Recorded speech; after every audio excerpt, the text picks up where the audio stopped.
C'est un chantier dont on parle depuis bien longtemps au sud d'Alsace. La desserte ferroviaire de l'Euro-Airport va entrer dans une phase plus active après la validation du budget par le comité de pilotage. À l'horizon 2035, on estime qu'un tiers des passagers de l'Euro-Airport pourraient s'y rendre en train. Les explications de Stéphane Godry et Eric Kleinhofer. C'est une étape importante qui vient d'être franchie dans la réalisation d'une desserte ferroviaire de l'Euro-Airport. Les études d'avant-projet ont été validées, le planning de réalisation précisé et surtout le financement a été réévalué. Au total, en tenant compte de l'inflation, la desserte et les travaux connexes ont été chiffrés à 475 millions d'euros à l'horizon 2035.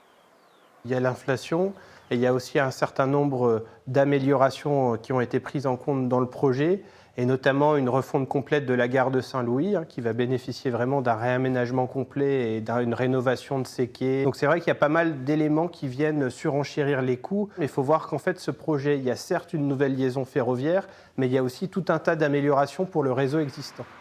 Un montant pour lequel la Suisse sera le plus gros contributeur à hauteur de 151 millions d'euros.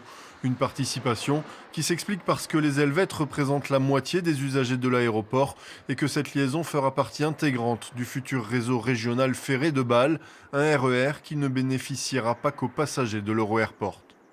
Je pense aux 35 000 frontaliers qui, tous les jours, sont dans les bouchons.